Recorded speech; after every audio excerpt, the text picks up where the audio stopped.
By the 13th century, Wales was divided into two halves. The native Welsh in the north and west, and the Anglo-Norman marcher lords in the south. The natives were led by the Principality of Gwynedd, having Ceredigion, Cantref Mora, Powys Wenwynwyn, and Powys Fadog as vassals. While many English monarchs had tried to seize control of Welsh lands, it wouldn't be until Edward I waged war against Llywelyn, the last native Prince of Wales, that the conquests would come to an end. The first conquests of Wales would begin shortly after William the Conqueror was crowned, with the Normans seizing most of Wales and establishing the Marcher Lords, a semi-independent set of vassals loyal to the crown which was now based in London. This didn't stem to the entirety of Wales, as Gwynedd, Powys and Deheubarth managed to retain their independence and had began pushing back before the end of the 11th century. Gwynedd, located in the northwest of Wales, had become the dominant power by the first half of the 13th century and had set up a series of vassal states, including the previously mentioned Powys and Deheubarth. Back and forth war would come to an end with the Treaty of Montgomery in 1267, but the peace was not to last long. In 1272, Henry III had died, and Edward I was now on the throne. He was noted to be a capable military leader and had a forceful hand. Almost immediately, Edward started igniting tensions with Llywelyn, Prince of Wales, and it would all come to a head in 1277. In the early months, before the royal army had been mustered, Edward had mustered a mixture of paid troops, marcher lord retainers, and knights of the royal household. They initially saw success, as many native Welsh rulers had a resentment towards Llywelyn's overlordship, as many defected to the English. July 1277, Edward launched a punitive expedition into the north, with his own army of 15,000 men, of which 9,000 were Welshmen that had been raised by a traditional feudal summons from the southern marcher lords. They marched from Chester, camping at Flint, and then Rhuddlan and Degolwyn, potentially damaging the areas, while a fleet would provide support from the sea. Llywelyn would surrender soon after, as his position became untenable. While no major battle had been fought, Edward would negotiate a settlement rather than conquest.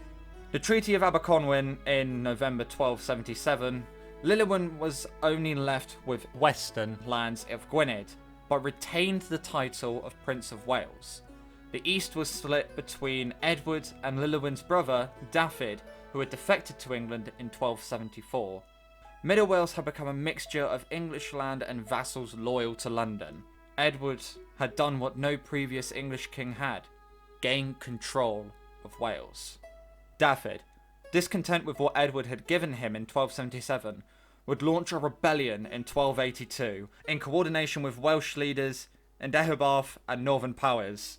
Llywelyn and other Welsh leaders across Wales joined in Dafydd's aid. This was no longer an uprising, but a struggle for survival by the Welsh. Edward, however, saw this little more as a casus belli for a conquest of Wales. The English army would approach on three fronts. The north was to be commanded by Edward himself, similar to 1277. The middle was operated by Roger Mortimer, and the Earl of Gloucester would push in the south. The Welsh would defeat the Earl of Gloucester at the Battle of Llandilo Fawr, and was replaced by William de Valence, Earl of Pembroke. Edward would also suffer a setback when Roger Mortimer died in October. While John Peckham, Archbishop of Canterbury, was conducting peace negotiations in November, Luke de Tanny would carry out a surprise attack in Anglesey. They managed to cross the river via pontoon bridge and would suffer heavy losses at the Battle of Moel y Don. Edward would eventually turn the tide when Llywelyn marched towards Bath in Middle Wales. The English lured him into a trap and killed Llywelyn at the Battle of Orwen Bridge in December 1282. With this victory, Edward built an army and marched into Snowdonia in January, capturing Dolwyddelan Castle, the heart of Welsh resistance. While this was happening, William de Valence would advance from Cardigan to Meirionnydd. These two operations proved the breaking point from the Welsh. The conquest of Gwynedd would be complete by June 1283, when Dafydd was captured. He was taken to Shrewsbury and executed. Edward would divide Wales between himself and his supporters, which would form a new version of the Marcher Lords. The lands that Edward had taken himself would be organised under the Statute of Rhuddlan in 1284, which stated that they would be annexed and united into the English crown, but were not officially a part of the Kingdom of England.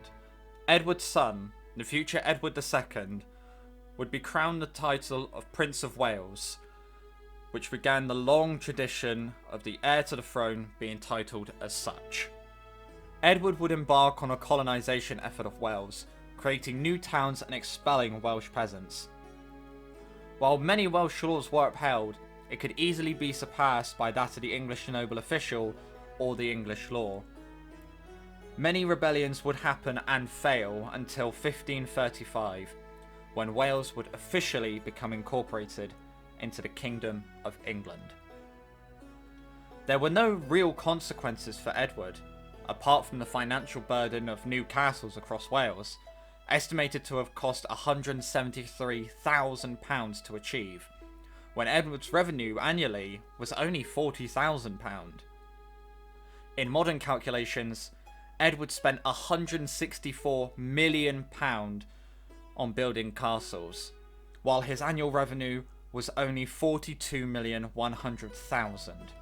The costs of the castles may have been one consequence, but another set of consequences were the taxes that had to be raised to fund the castles, to fund the army that was stationed in Wales, and to maintain the castles for many years to come.